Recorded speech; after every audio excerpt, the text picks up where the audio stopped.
Bharatiya Janata party ने पिछले 4 साल से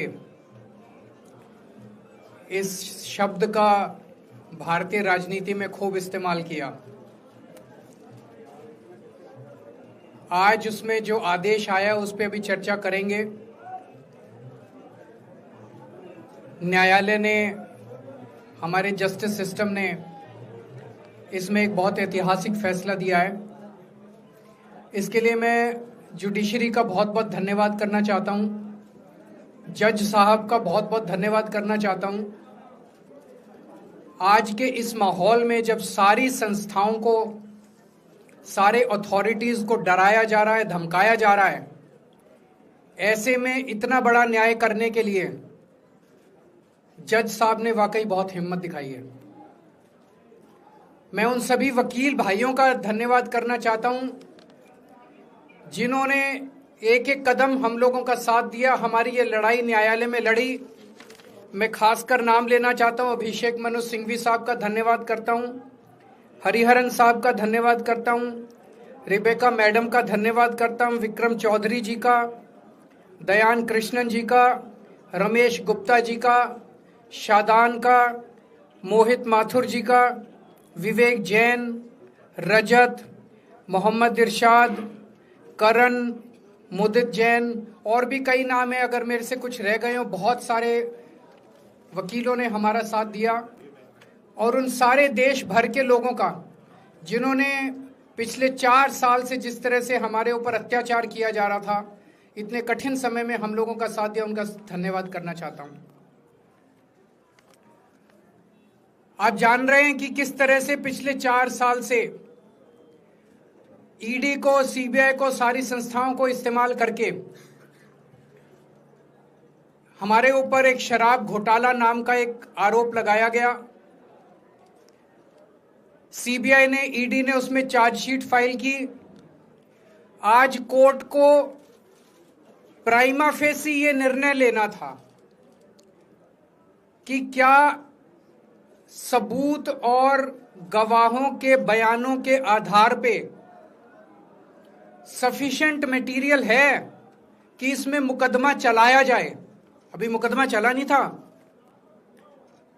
कोर्ट को यह निर्णय लेना था कि क्या मुकदमा चलाने लायक सफिशिएंट मटेरियल है, और कोर्ट ने लगभग 600 पेज के आदेश में सारे सबूतों और सारे गवाहों को मद्देनजर रखते हुए यह कहा है कि इतना भी सबूत नहीं है, इतने भी गवाहों के बयान नहीं है, एक निक्का सा भी सबूत नहीं है कि इसमें मुकदमा तक चलाया जा सके। अगर मुकदमा चलाया जाता, 15-20 साल मुकदमा चलता, उसमें बहुत सारे गवाह बुलाए जाते, सबूत रखे जाते, उसके बाद होता, वो तो अलग बात है। कोर्ट का यह कहना है कि इतना टुच्चा केस है, इतना फर्जी केस है, इतना बेकार केस है, इतना गलत केस है। ये मैं नहीं कह रहा, ये भाषा है। आप कोर्ट का ऑर्डर पढ़िए। ये ऑर्डर जो है ये ऐतिहासिक ऑर्डर है। कोर्ट ने कहा है कि इतना फर्जी केस है, इतना फर्जी केस है, एक भी सबूत नहीं है, एक भी गवाह नहीं है कि इसमें मुकदमा भी नहीं चलाया जा सकता। ये पूरा षड्यंत्र किसने रचा, क्यों रचा? ये पूरा षड्यंत्र 2 लोगों ने मिलकर रचा, नरेंद्र मोदी जी और अमित शाह जी। और आज उन दोनों को पूरे देश से माफी मांगनी चाहिए। उन दोनों ने मिलकर षड्यंत्र रचा कि आम आदमी पार्टी को खत्म किया जाए, आम आदमी पार्टी को बर्बाद किया जाए। और उस षड्यंत्र के तहत आजाद भारत का सबसे बड़ा और सबसे घिनौना षड्यंत्र रचा उन लोगों ने। वो देख रहे थे कि दिल्ली में वो हमें नहीं हरा सकते। वो देख रहे थे कि दिल्ली की जनता हमारे कामों से बहुत खुश है।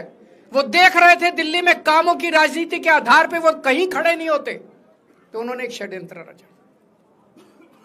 जनता जानती है कि केजरीवाल ईमानदार, उन्होंने कहा केजरीवाल की ईमानदारी पे चोट करो।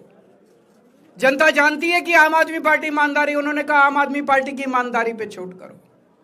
उन्होंने आम आदमी पार्टी को खत्म करने के लिए षड्यंत्र रचा और बोले केजरीवाल बेईमान है, केजरीवाल बेईमान है, केजरीवाल बेईमान है, केजरीवाल ने शराब घोटाला किया, केजरीवाल पैसे खा गया, केजरीवाल ने 100 करोड़ रुपए खा लिए। मैंने जिंदगी में केवल ईमानदारी कमाई है। मैंने जिंदगी में केवल इज्जत कमाई है, एक नया पैसा नहीं कमाया मैंने अपनी जिंदगी में। इन लोगों की तरह नहीं हूं मैं। मैंने जिंदगी में एक नया पैसा नहीं कमाया, केवल ईमानदारी कमाई है। और ये उस ईमानदारी के ऊपर चोट करना चाहते थे, उसके लिए इन्होंने षड्यंत्र रचा था। आज कोर्ट के ऑर्डर के बाद यह साबित हो गया देश के सामने, केजरीवाल कट्टर ईमानदार है, मनीष सिसोदिया कट्टर ईमानदार है, संजय सिंह कट्टर ईमानदार है, दुर्गेश कट्टर ईमानदार है, आम आदमी पार्टी कट्टर ईमानदारी है। हम नहीं कह रही है, कोर्ट ने सारे देश के सामने बोला है। कई लोग ये कहते हैं जेल से आने के बाद केजरीवाल चुप क्यों हो गया, केजरीवाल गायब हो गया, केजरीवाल कहां गया। मैं कोई नेता नहीं हूं, मैं कोई पॉलिटिशियन नहीं हूं। पॉलिटिशियन को फर्क नहीं पड़ता, उनको 4 गाली दे दो, मोटी चमड़ी होती है उनकी। मैंने जिंदगी में केवल ईमानदारी कमाई है। मेरे को जब कोई बेईमान बोलता है मुझे फर्क पड़ता है। मेरे को जब जेल भेजा जाता है, मेरे परिवार के ऊपर ताने मारे जाते हैं, मेरे को फर्क पड़ता है। केजरीवाल को फर्क पड़ता है। इसलिए मैंने तय किया था कि जब सारे देश के सामने मैं निर्दोष साबित हो जाऊंगा तब तक मैं चुप रहूंगा। आज मेरे दिल से बहुत बड़ा बोझ उतर गया। मैं मोदी जी को कहना चाहता हूं, मोदी जी, आपने हमारे ऊपर इतने केस कर लिए, आपने ईडी छोड़ दी, आपने सीबीआई छोड़ दी, आपने पुलिस छोड़ दी, आपने इनकम टैक्स छोड़ दिया हमारे पीछे, आपने जेल भेज दिया हमारे 5 सबसे बड़े नेताओं को। आम आदमी एक समय ऐसा था जब आम आदमी पार्टी के सबसे टॉप के 5 नेता जेल में थे एक साथ। उसके बाद भी केजरीवाल का कुछ नहीं बिगाड़ सके। अब तो एक ही तरीका बचा है मोदी जी केजरीवाल से निपटने का, केजरीवाल का कत्ल करवाना पड़ेगा, केजरीवाल की हत्या करवानी पड़ेगी। उसके अलावा अब केजरीवाल आपसे संभलने वाला नहीं है। अब आपके बस का नहीं है केजरीवाल, आपने सब कुछ करके देख लिया, अब केजरीवाल का कत्ल ही करवाना पड़ेगा। और एक तरीका है, मैं पहले भी बोल चुका, लेकिन वो मोदी जी के बस का नहीं है। मैंने 500 स्कूल बनवाए दिल्ली में, आप 5000 स्कूल बनाओ। मैंने दिल्ली की सड़कें अच्छी करी, आप पूरे देश की सड़कें ठीक कर दो, देखो केजरीवाल को कोई पूछेगा ही नहीं। केजरीवाल ने 200 मोहल्ला क्लिनिक बनाया, 20,000 मोहल्ला क्लिनिक बनाओ, आप तो देश के प्रधानमंत्री हो, अरे अच्छे काम करो ना। वो नहीं होता मोदी जी से, वो मोदी जी से नहीं होता। मैं उनको कहना चाहता हूं, प्रधानमंत्री जी, केवल सत्ता की जो प्रधानमंत्री मोदी जी की और अमित शाह जी की सत्ता की हवस है, ये उसका नतीजा है जो ये षड्यंत्र रचा गया। और इस षड्यंत्र का मैं बहुत छोटा हूं, हमारे परिवार ने बहुत भुगत भोगी है। मैं जेल गया, मेरी मां बीमार रहती है बहुत ज्यादा, उसको अस्पताल में एडमिट कराना पड़ा, बहुत रोई मेरी मां, बहुत रोई। इनकी पत्नी मनीष सिसोदिया जी की पत्नी, उनको मल्टीपल स्क्लेरोसिस डिजीज है, सब लोग जानते हैं। जब सुप्रीम कोर्ट में केस चल रहा था, संजीव खन्ना जी ने कहा कि बहुत गंदी बीमारी है, उनके नीचे का पूरा पोर्शन काम नहीं करता और धीरे धीरे बीमारी बढ़ती जा रही है। हमारे परिवार ने बहुत भुगता है, लेकिन वो इंपॉर्टेंट नहीं है, हम इंपॉर्टेंट नहीं है, हमारा परिवार भी इंपॉर्टेंट नहीं है। लेकिन मोदी जी और अमित शाह जी के षड्यंत्र का खामियाजा जो दिल्ली भुगत रही है, दिल्ली के 3 करोड़ लोग भुगत रहे हैं, उसकी भरपाई कौन करेगा। आज दिल्ली में कहीं चले जाओ, सारी सड़कें टूटी पड़ी हैं, अस्पतालों में दवाइयां मिलनी बंद हो गई हैं, मोहल्ला क्लिनिक बंद किए जा रहे हैं, स्कूलों का बुरा हाल हो रहा है। पूरे दिल्ली में पोल्यूशन इतना ज्यादा कभी दिल्ली की जनता ने नहीं देखा था। यमुना का बहुत बुरा हाल हो गया है। एक चीज बता जो तो दिल्ली में इन्होंने ठीक करी हो, पूरी दिल्ली का बेड़ा गर्क कर दिया। सबसे बड़ा खामियाजा मोदी जी और अमित शाह जी की सत्ता की हवस, उसका सबसे बड़ा खामियाजा दिल्ली के 3 करोड़ लोगों ने भुगता है। दिल्ली के लोगों से जाके पूछो। आज मैं चैलेंज करता हूं मोदी जी को, मोदी जी हिम्मत है दिल्ली में दोबारा चुनाव करा के दिखा दो, 10 से ज्यादा तुम्हारी सीट आ जाए मैं राजनीति छोड़ दूंगा, तुम्हारी 10 से ज्यादा सीट आ जाए मैं राजनीति छोड़ दूंगा। दिल्ली की जनता त्रस्त हो चुकी है तुम लोगों से।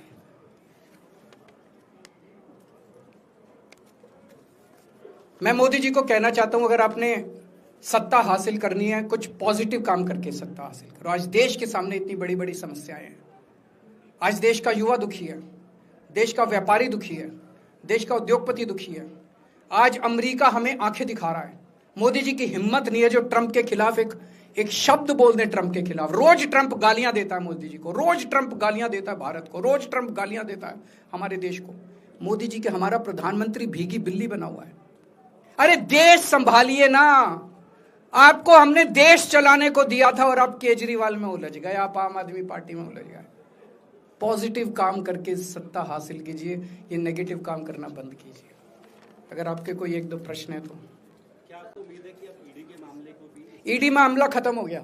सीबीआई के मामले के बेस पे ईडी था, वो अब फॉर्मेलिटी बची है। हम अगले हफ्ते एप्लीकेशन डालेंगे, ईडी का मामला खत्म हो जाएगा। कांग्रेस कह रही है कि ये बीजेपी ने जो है कांग्रेस को नुकसान पहुंचाने के लिए आपको जो है राहत दिलवा दी है। मैं आपसे पूछना चाहता हूं, केजरीवाल जेल गया, रॉबर्ट वाड्रा जेल गया, संजय सिंह जेल गया, क्या राहुल गांधी जेल गया, मनीष सिसोदिया जेल गया, सोनिया गांधी जी जेल गई? किस मुंह से बात करते हैं? शर्म नहीं आती कांग्रेसियों को? ले जाए, वो तो ले जाए, उनका हक है। सुप्रीम कोर्ट भी जाएंगे, हाई कोर्ट भी जाएंगे।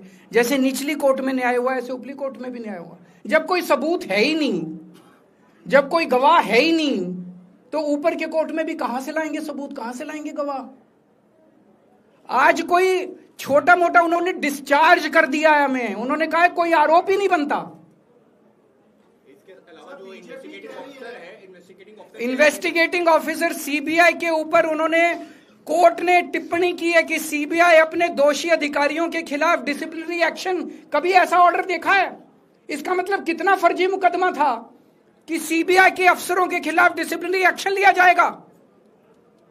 आप कुछ कहना चाहते हैं? बीजेपी कह रही है कि आप